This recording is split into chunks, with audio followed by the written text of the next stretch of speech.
and somehow Tinubu or the APC were able to hijack that electronic signal. That's not what happened. It was more pernicious than that. It was more old-fashioned than that. That means that Mr. Tinubu got 10% of the vote. He will be ruling the wealthiest economy in Africa with a mandate of 10% of the population. That's extraordinary. Something is seriously wrong. Not be small thing, we don't read do. This one don't pass, be careful. In fact, home and abroad. US, they don't send one to INEC. Tinubu, Tinubu should return certificate. Tinubu should return certificate. INEC should provide evidence of electing Tinubu as a winner. All the document, make it bring the US. They don't use test Tinubu to return certificate. INEC, good. They don't ban, they don't ban INEC from traveling. See, the only thing I want these people to do now, I wish it is possible, all these politicians, not all of them, some of them, where their children they school for abroad, as they ban INEC now not to enter US and some other countries, where their children they deny them visa, repatriate them to Nigeria. If we count 100 people in this country, 100 politicians, you just say about 100 to 200 people, politicians in Nigeria, if you repatriate their children from abroad, come Nigeria, better whether this country no better. Better, just 100 or 200 out of 200 million, over 200 million people, 100 or 200 politicians, their children, their son, anywhere they across Nigeria, across the whole world, where they deny them visa, repatriate all of them, come back to Nigeria. May all of us they face this problem, whether this country no better. If you wake up overnight, you see everything changed for this country. You understand? No better. It is a Peter Obi now person where you will just downgrade, person where you will just carry, where you will just talk about a matter. I say it don't end. No, it don't end. Home and abroad. You know where this matter? I say they don't cause problem for grant, serious problem. Now he cause for himself. Now he's on the run. He don't even know what to do. He's confused. In mind, the judge, he doesn't know what to do. And then just the pray. Please watch and share this video. Here we think this US. Not oh God, you.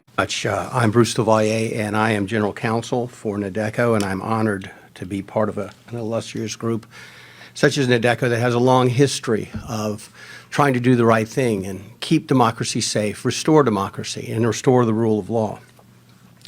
And the primary question I think that should be asked, most of the people here in the audience know this, is why should we care about Nigeria?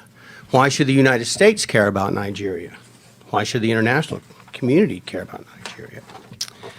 What would you say if I told you that there was a country that has arguably the world's oldest democracy with full participation of all of its members? What would you say if I told you that there is a country where a group of people has the oldest written constitution featuring guarantees for individual freedom and due process in the world? What would you say if I told you there was a country that featured full participation of women in its political system, both to vote and to govern, and they started doing this when Europe was in the Dark Ages, in the 800s? What would you say if I told you there was a country that is consistently in the top 10 of oil-producing nations since the 1980s? What would you say if I told you this same country has never been openly antagonistic or antagonistic to the United States, has never been an enemy of the United States, in fact, has never been an enemy of the West? What would you say if I told you this very same country has the greatest number of doctors living in the United States of America per capita than any other nation in the world? More than England, more than Russia, more than Germany. What would you say if I told you that 29% of the immigrants from this country over the age of 25 hold a graduate degree, when you compare that to 11% of the population of the United States over the age of 25 holding a graduate degree? This country has almost 3 times more people holding graduate degrees here in the United States, contributing to our economy and our well-being and our security. What would you say if I told you the same country has 45% of the involvement of its people, the immigrants that live here, the diaspora, in education services, and most are professors at top universities? What would you say if I told you the same country I'm talking about they're entering the medical fields and the technological fields in a rapidly expanding rate. They're increasing the U.S. economy. They are entrepreneurs. They are making America better, building tech companies in the United States to help the people back home. Would anybody be able to guess that country was in Africa?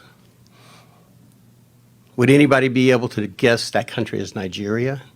Because it is. That's Nigeria. So when you say, why Nigeria, it is almost a fool's question.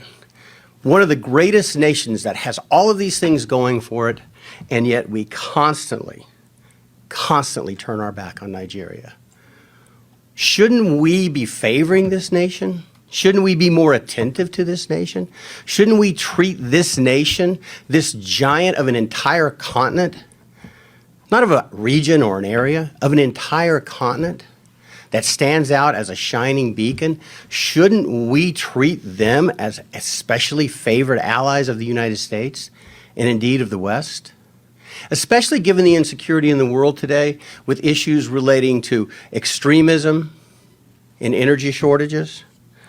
Don't you think that this is a nation that the world should readily leap to the fore to protect, to ensure the well-being so it can continue on its pathway to greatness? Yeah, we're talking about Nigeria, the largest nation in Africa. It is the wealthiest nation in Africa, and yet it's the poorest country in the world. Nigeria now has more people living below the poverty line than any other nation in the world, which is a remarkable feat, given that there are 234 million people in Nigeria and approximately 1.4 billion people in India, the former dubious leader of world's poverty. How can we let that happen? How can we turn our back? How is that possible? Nigeria is also the site of the largest genocidal slaughter the world has seen since World War II. And yet nobody wants to talk about it. Nobody wants to do anything about it. I am here very proud to be involved with NADECO because NADECO wants to do something about that. Something is very, very, very wrong.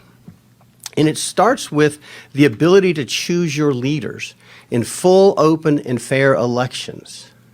Nigeria has descended into a kleptocracy. And what that means is theft is the coin of the realm. Not due process, not laws, not fundamental fairness, not the pursuit of happiness, not freedom, not family, not religion, not work, not prosperity, but who can steal the most first and go back and steal some more. And that is something that I believe the Nigerian people can solve on their own, but they're going to have the help. We cannot continue to turn our back on Nigeria. The international ramifications or aspects are very clear. Article 25 of the International Convention on Civil and Political Rights, which was adopted in 1966, became law and active in 1976, was adopted by the United States in 1992 and by Nigeria, fully adopted, says that every citizen shall have the right and the opportunity, without any of the distinctions mentioned in Article 2 and without unreasonable restrictions, to take part in the conduct of public affairs directly or through freely chosen representatives, and to vote.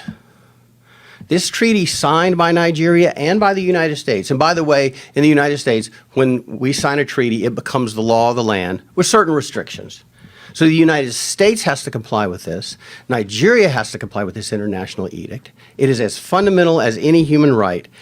And let me quote the UN, the Covenant 25 says, to vote and to be elected at genuine periodic elections, which shall be by universal and equal suffrage and shall be held by secret ballot, guaranteeing the free expression of the will of the electors. That's why this is important. We have a violation of international law that rises to a violation of human rights, and we all know the human rights violations that follow. And it's by a nation that we should hold in special favor, we should hold more closely, that we should take better care of. The fact of the matter is that what was supposed to happen And again, we are not partisan. NADECO is not partisan. But it appears as though the process, and that's what nations, that's what a democracy is. That's the greatness of America, is the process. It's not the people, it's the process. It's not the result, it's the process. How our government works, how our elections work. And the process of this election in the 2023 Nigerian presidential elections appears to be fundamentally flawed. We believe, NADECO believes, that the February 25 to 26, 2023 election, the results, the hasty announcement of the results, are fundamentally at odds with the Nigerian election laws. And as Dr. Ogebi said very clearly, they didn't just violate rules, they violated their own laws. INEC glorified their efforts to make this the cleanest, the purest, the most transparent and fair election in Nigerian history, in African history. And yet, they violated every single fundamental tenet in every single law. They instituted the bimodal voter accreditation system. You've heard about that, the BVAS. All that is, make no mistake about it, there's a lot on the internet that seems to, people want to believe that when you voted with the BVAS, that recorded your vote, and your vote was sent somewhere, and it went to a server, and it was tabulated, and somehow Tinubu or the APC were able to hijack that electronic signal. That's not what happened. It was more pernicious than that. It was more old-fashioned than that. All the BVAS does was gave you two modes of identification, both your card, you put your voting card, your PVC in, and it also did your fingerprint and face identification. But it failed. And the reason BVAS was important is so that people couldn't vote more than once. Vote early, vote often. The reason it's important is so people could not vote that had fake cards. And on the issue of the PVC cards, INEC announced, this is INEC themselves, said that there were 87.2 million PVC cards collected. That was out of 93 million registered voters. So approximately 6 million people were registered. They just didn't bother to get their voting card. No one knows why. It just happens. But what's fascinating is, if you consider it true that 87.2 million people had PVC voting cards and could have voted, the declared winner of this election received 8.7 million votes. Now, out of 87 million, the math's not real hard. That means that Mr. Tinubu got 10% of the vote. He will be ruling the wealthiest economy in Africa with a mandate of 10% of the population. That's extraordinary. Something is seriously wrong. Something is seriously wrong. Additionally, we believe that what has to happen, and why we're here today, and NADECO is leading the charge, we believe that INEC has to prove itself. It has to prove the results it announced were true and were real. There are 176,600 polling stations. That's a lot of polling stations. INEC's rules required each polling station to collect the votes, count the votes, and they do it the old-fashioned way. They get the paper votes, they count them. They put them in stacks for each of the primary candidates. They were to gather those results, publish the local results, and then transmit the results, and ultimately they would go to Abuja and be certified. Well, what happened was they published some of the results early on, and then they took them down. And so what they have is something that looks a little bit like this, scribbling, when it used to look like this, where it was written. Someone didn't like the results. That's what appears to have happened. Dr. Ogebi observed it happening. So what we have is vote rigging, vote buying, and bribery. So despite INEC's efforts, nothing good happened. And we're back to the same old thing, the same old efforts. So what do we do? What do we do in the United States? What do we do as members of the diaspora? What do we do as international attorneys or international law folks? What do we do to ensure democracy can thrive? That the promise of 1960 can become true again, hopefully. Well, we are asking that INEC throw open the curtains and let the full light of truth come in to prove the transparency and the veracity of the results they've announced. If the results are true, they should be able to prove it. It is absolutely not extraordinary to ask them to prove it. Show me your math.